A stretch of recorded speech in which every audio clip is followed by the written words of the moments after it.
with Tracy and the Big D, and Sara O'Connor joins us. Dark All Day. This album's been out for a little while now, Sara, but the actual single, how's it all going? Hi guys, and thanks for having me on.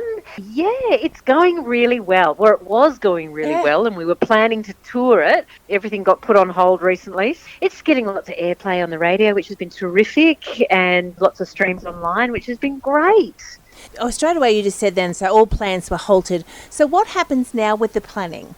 It's really up in the air. With all the venues that we were in contact with and were in talks to, perform at, we're just looking at when do they open up, and also it depends what state they're in. So we're just keeping in contact, keeping up to date with what are they thinking, where's it heading, and then as soon as we start to get signals that we can get out there and start touring it again, then we'll be on the road.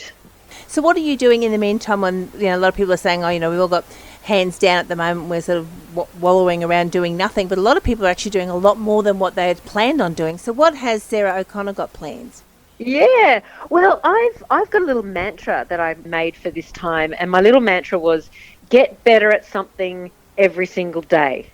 And that's kept me motivated, and at the end of each day I feel just a little bit more that sense of accomplishment, like you've done something, the day had purpose. So I've been doing lots of writing, which has been great, and Phil and Teresa and myself are back writing again, and also playing lots of guitar. I want to get on the road with the guitar this time, which will be a first for me. I've been a singer-songwriter only, and I haven't been an instrumentalist at all. Well, I haven't inflicted that on anyone yet, but now I've set the challenge for myself. You've got to get on the road with playing the guitar, so that's been pretty cool.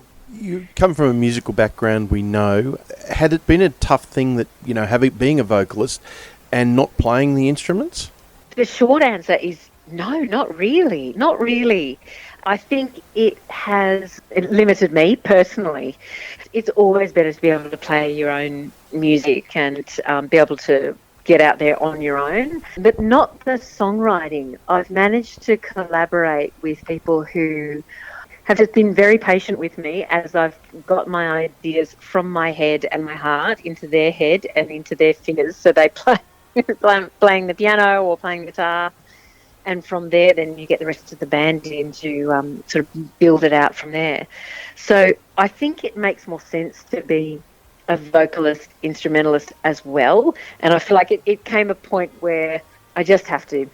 So I don't think it compromised the albums and the songwriting, but it's time. And a lot of people too, they'll see you with a full band and enjoy that, but if they can actually come to somewhere like a nice quiet afternoon where it's just you and your guitar and strip back those songs and really listen to the meaning behind the songs and things like that, it just adds a whole new dimension, and it's a whole new package that Sara O'Connor can offer as well. You're so right. It's so true. A nice, intimate little venue and gig, and it changes the flavour of the song, and I absolutely can't wait to go and do that. Yeah, you mentioned before getting airplay on the radio and streaming. How important is streaming in the modern day of music? I think it's really important. I think so many people are online and they listen to podcasts and they listen to the radio, and then they seek out who they've heard and they like. No one buys a full album and listens to it from start to finish. So following that thread of where have I heard that artist, and then do I seek them out online, and what video content do they have, and what insight do I have into their life?